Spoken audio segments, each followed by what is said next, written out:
Hey everybody, it's the Nitty Professor. It's really cold.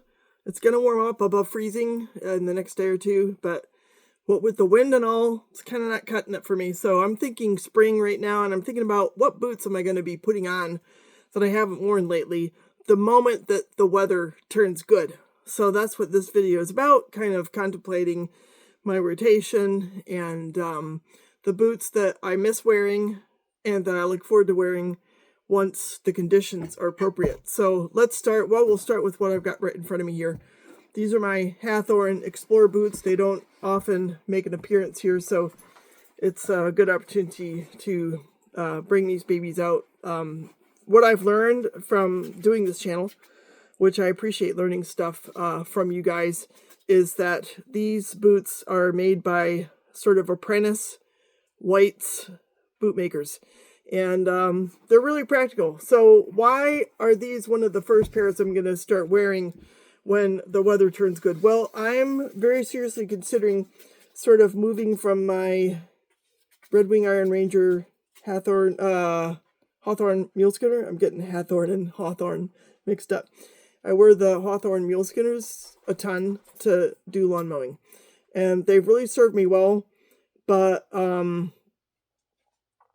I think these are going to serve me better for multiple reasons. One, the leather is really kind of worn out on the Hawthorne Muleskinners. They're super comfortable.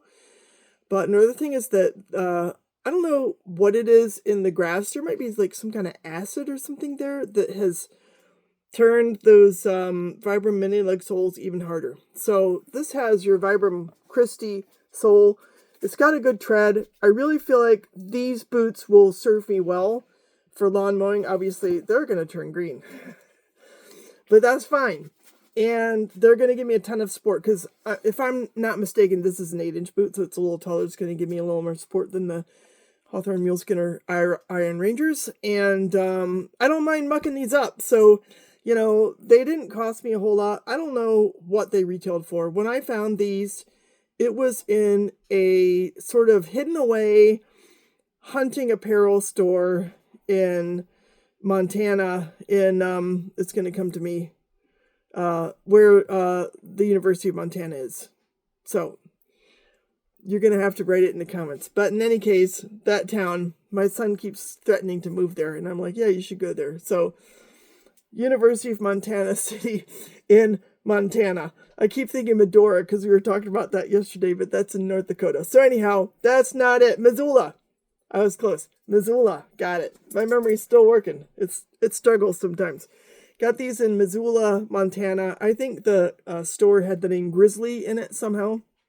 And these, I'm gonna say that they had been sitting on the shelf for a while. In fact, they came in a box. They didn't even have a box. This isn't even the right box. This is like totally the wrong size. But they put them in a box, and they're just super sturdy, you know, a ton of leather, very simple construction. I really like this. Oh, it has it on there. Hathor Explorer on there.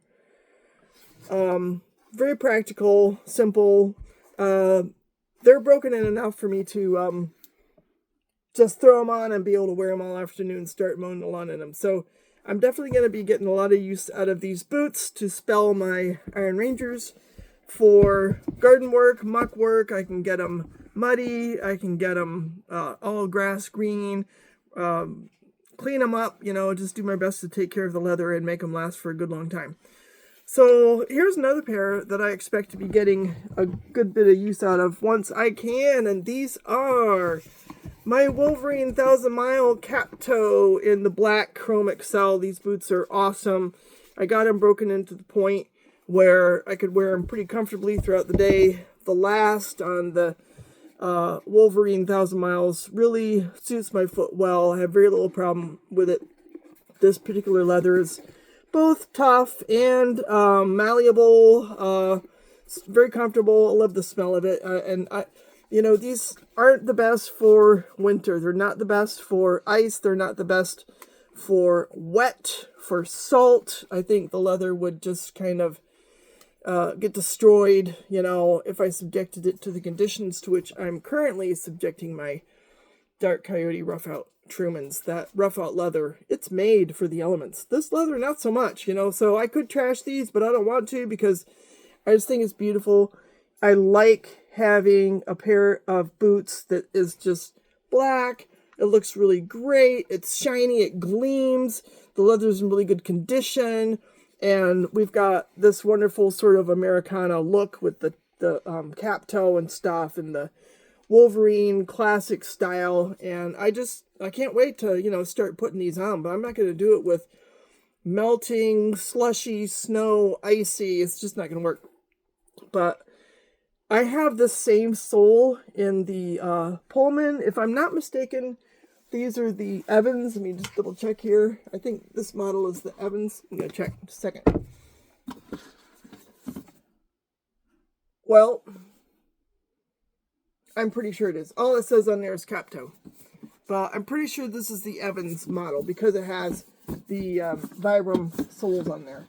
So I have the Pullman leather in those and have gotten an enormous amount of use out of those over the years. So I'm confident that the same thing's going to happen with these, just not when it's zero and icy. So the last pair I'm going to feature today. We don't want to go overboard. I got to feature more boots in a few days. So a pair of boots I wear not nearly as often as I should. And those are, so here's the beautiful bag. I like the way that Grant Stone packages their boots. They look really great. Here, let me get a podium for this boot to stay on. This is the Diesel boot in the Jungle Kangaroo, and my God, it like breaks my heart a little that I haven't been wearing these boots lately, but I have gotten a fair amount of use out of them. You can tell how the toe area here is well broken in, and the tongue. I've got leather laces on these. I forget if those are original to the boots. I think they are. So I've gotten some use out of these over. I've had them for a couple years. What you need, Benny? Benny's over there chasing his tail. Has your Grant Stone specific sole with the nubs on them. I forgot, micro studs, the studded sole, and beautiful 360-degree Goodyear welt. So these boots are the S word, and they're awesome. I miss them. They're extremely comfortable. They fit me beautifully. Again, men's 9D. That's my go-to size for heritage boots in everything but helm, and a couple of Iron Rangers I have are an 8.5. So anyhow, I just thought it'd be fun to think spring, and think about, well, what boots have we not been wearing that we want to wear, that we're excited about, coming up with some warm weather and some nicer conditions, getting out there in the garden. It's going to be a couple months up here in South Dakota. It takes a while for winter to sort of fizzle out. So I'm not probably not going to wear these babies for another couple months, but it's kind of nice to have them here and feature them on a video. And I'd love to know, for you guys, like, what boots do you avoid wearing in the winter and kind of miss, and what boots do you break out in the summer and then you just really wear them all summer long and enjoy them? Be curious about that. I hope you're having a good week. Hope it's not too cold where you are. And some of you, maybe you live in Phoenix or something and you got 60-degree weather. My son likes to check the weather. He's like, it's 60 in Phoenix now. I'm like, I don't need to know that. I'm staying inside knitting. So anyhow, for those of you who are enjoying 60-degree weather, congrats. If you're like me and it's 15, I can commiserate. So in any case, take care, and I'll see you the next time. Ciao.